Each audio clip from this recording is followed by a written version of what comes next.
So yeah, I will not be taking my daughter to see this movie.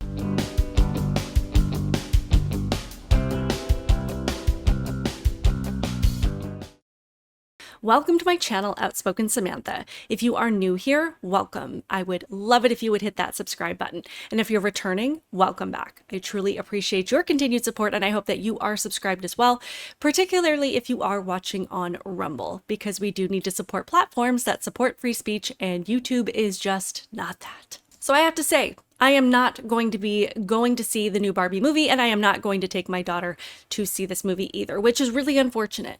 My daughter is 7 years old, and she absolutely loves Barbies. And believe it or not, it's not because I forced her to love Barbies. I actually bought her a couple of Barbies when she was 2, 3, 4 years old. She really didn't have that much interest in them, and, kind of made me a little sad, but she also has 2 older brothers, so she was just interested in playing with whatever they were interested in. Shockingly, this does not mean that she was trying to tell me that she's a boy. She just played with the toys that were available to her.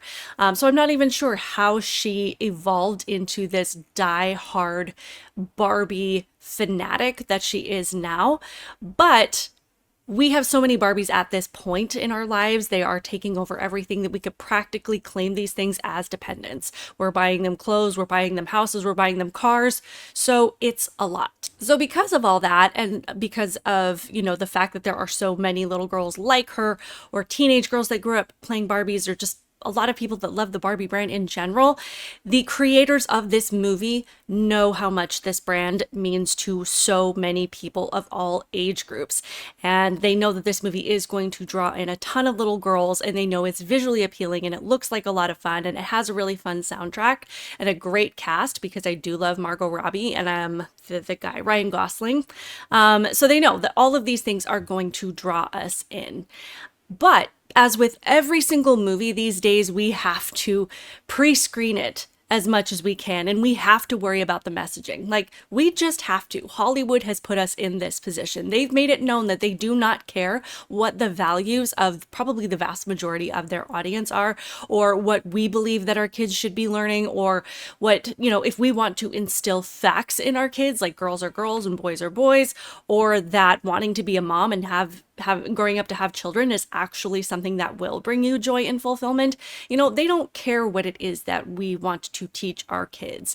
They are bound and determined to teach society, and primarily the next generation of young people, what they think, what they value, and what they believe. And they're going to make it as difficult as possible for us to escape it. And of course, one of the most effective ways to do that is to capitalize on something that they know kids already love, and then push their messages into those things, like Barbie.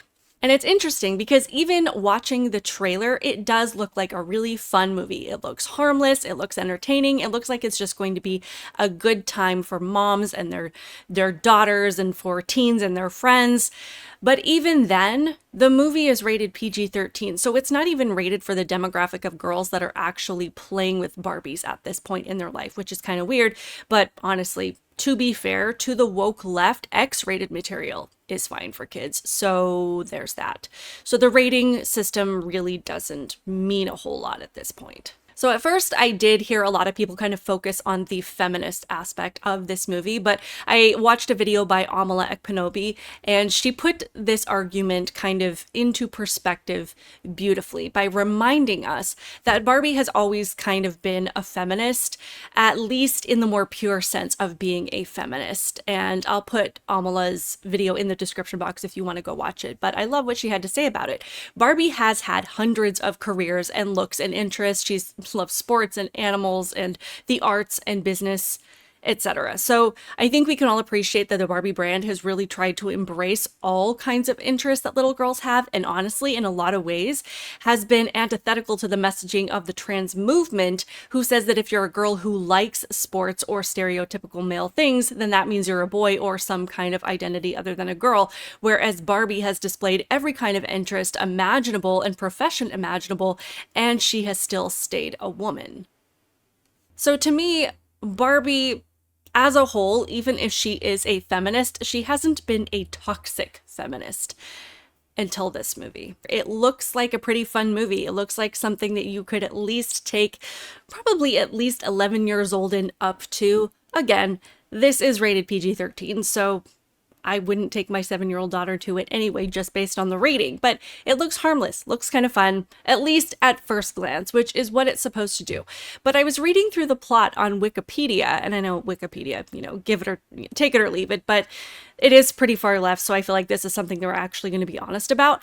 And I'm going to read through that. Again, if you don't want to hear the whole thing, you can skip ahead a couple minutes, but let's just see what it has to say. It says, stereotypical Barbie and a wide range of fellow Barbies all reside in Barbie Land, a matriarchal society where all women are self-confident, self-sufficient, and successful. While their Ken counterparts spend their days engaging in recreational activities at the beach, the Barbies hold all important job positions, such as doctors, lawyers, and politicians. Stereotypical Ken, Barbie's boyfriend, is only happy when with Barbie and seeks a closer relationship, but Barbie rebuffs him in favor of independence and female friendships. During a dance party, stereotypical Barbie suddenly becomes stricken with worries about her own mortality. The following day, she finds she can no longer complete her usual routine and activities, and her hair and skin are no longer free of blemishes. She meets with Weird Barbie, a local outcast, who tells her to cure her mysterious affliction, she must travel into the real world and find the child playing with her.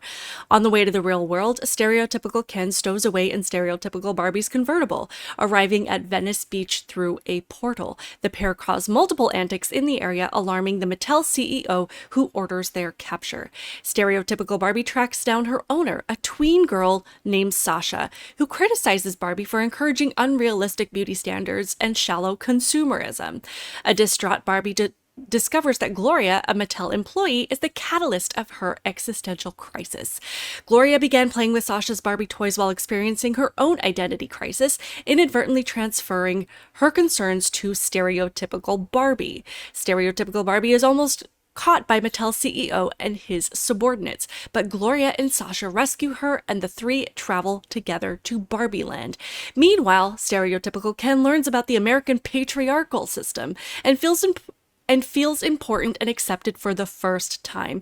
Returning to Barbie Land, he easily persuades the other Kens into taking over. The Barbies are rapidly subjugated into submissive roles as maids, housewives, and agreeable girlfriends. Arriving in Barbie Land, stereotypical Barbie tries to convince Ken and the Barbies to return things to the way they were, only to be rebuffed.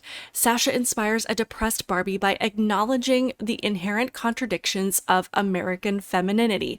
With the encouragement of Sasha, Gloria, Weird Barbie, Alan, and other abandoned toy lines, the Barbies free themselves from the Kens and manipulate the Kens to fight amongst themselves on the Barbie Land beach. After a truce, the Barbies quickly regain their systemic power, and both stereotypical Barbie and Ken apologize to one another and each acknowledge their failings. Ken bemoans that he has no identity or purpose without Barbie, to which Barbie encourages him to foster an autonomous identity.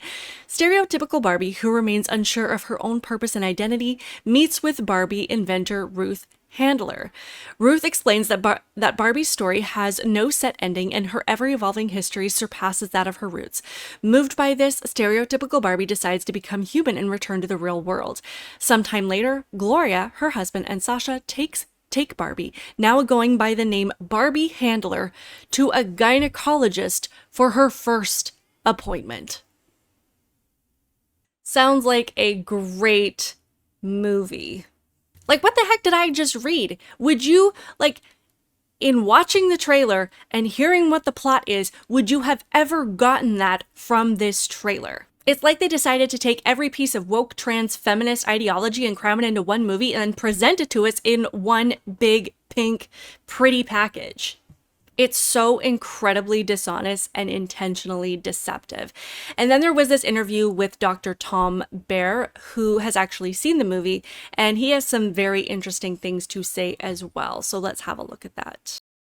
The trailer, and they're thinking, should I take my daughter to see this movie? You have an article over at Movie Guide, the organization. You have an article there that it's titled, "Warning, Don't Take Your Daughter to Barbie." And so what was it that led to that determination? Well, frankly, we saw the movie on Sunday night, and the movie is worse than you could possibly expect. It's hardcore propaganda. We're not allowed to release a review until 2 days before, so they have it embargoed.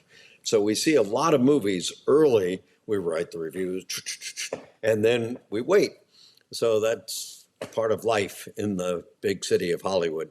But Barbie just is terrible. The first few minutes, it's got a bunch of little girls playing with little baby dolls. Now, I've got 17 grandchildren, and the most of them are little girls, and they love playing with baby dolls. And the girls take the baby dolls and bash them and slap them, and we don't have and say we don't have to be mothers anymore. In Barbie land, men are the problem with all of society. It's hardcore feminist. So they've banished men so they have a better life. In fact, Ken is the villain in the movie, and Barbie has to leave because she's not adapting to, this hate of the patriarchal society, although she hates Ken. So men are the villain, and trans, there are a couple of trans people playing characters, Barbies. So, men play better Barbies than women play Barbies, by the way. So you should tell your little girls that if you want to be Barbie, you want to be a swimmer, you want to be anything else in society, men can be women better. That's what the movie's saying. So the doctor in the movie, Dr. Barbie, is a trans, and he was quoted in his interview of saying that this movie is candy with a little bit of poison.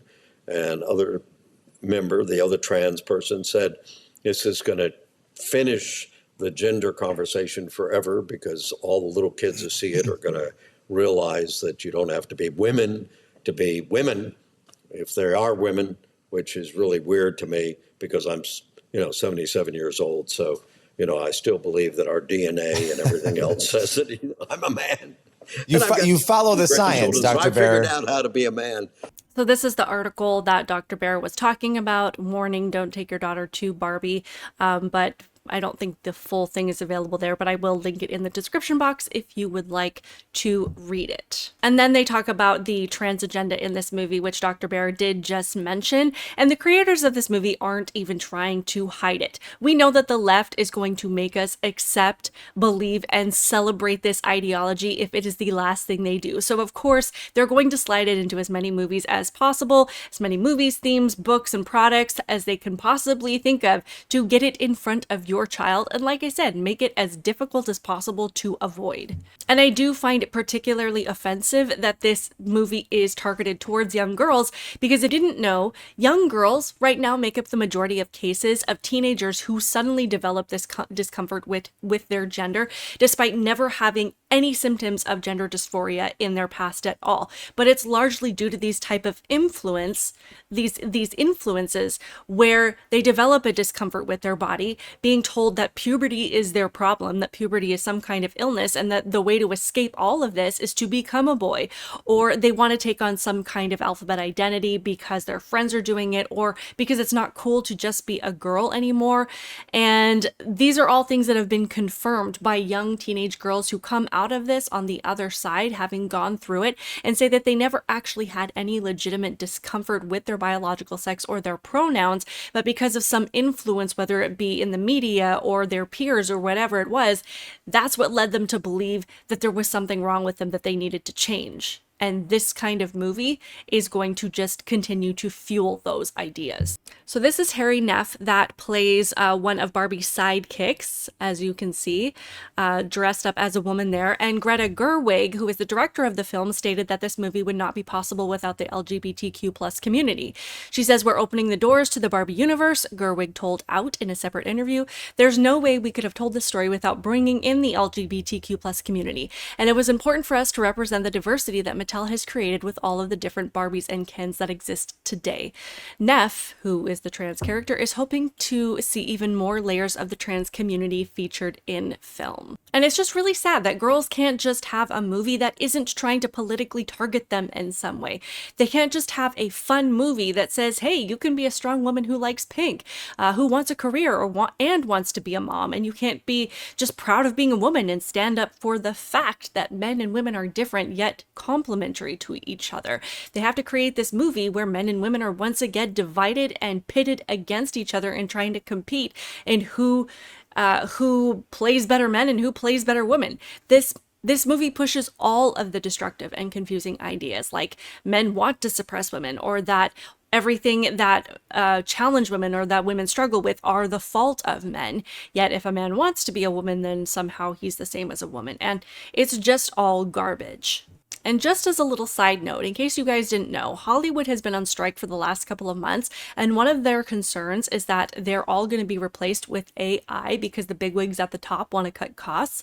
And you know, I actually have a whole entire video on that I will be posting, but just a little side note, just a little PSA to Hollywood. Maybe part of the reason these bigwigs in the movie industry are looking to cut costs is because y'all keep turning out movies that people don't want to see. We are tired of woke political gender messaging. And every time you create a movie like this and you try to sneak your messages past us by presenting it in a pretty package, you demonstrate that you don't care about what your audience wants, and therefore people will continue to not support you. Not to mention, we're not going to care if you're replaced by AI. I would honestly love to take my daughter to a Barbie movie where Barbie gets into a silly situation or has a fashion crisis or boy problems, and maybe there's mermaids involved somewhere, or you know, she's trying to figure out what career she wants to do. Maybe she adopts a puppy and gets her nails done. I don't really care. We've seen so many Barbie cartoons at this point. They're all silly, they're all fun, my daughter loves them. I would love to have something like that in live action, but we will 100% not be going to see this movie. Whatever it is, it's really not that hard to entertain people. But if you keep turning out crap like this, you're going to continue to fail, and nobody's going to care when you do. Anyway, let me know your thoughts on this in the comments below. I would love to hear if anybody else is planning to see this movie or to not see this movie. I would hope that we would all just kind of be on the same page and say, this is just garbage and we don't need to see it. We don't need to spend our money here, because the more that we spend money on these things, the more that they will continue to put these movies out there and push these messages into the movies. And it's just crap. Anyway, thank you for watching. Hit that like button, hit that subscribe button, and I will see you in the next one. Bye. And my wife was, practically perfect, and she died last year, and she was wonderful. And she'd always say, "Why are you taking such good care of me?" And I'd say, "It's my privilege to have a wife like you." So I believe that God designed us for men and women, and we love each other, and it's our privilege if we can be in a marriage. This is really an attack on women, Billy, because you're saying to those little girls who go to see this movie that some little boy can be a better girl than that little girl. So it's an attack on men, it's an attack on women,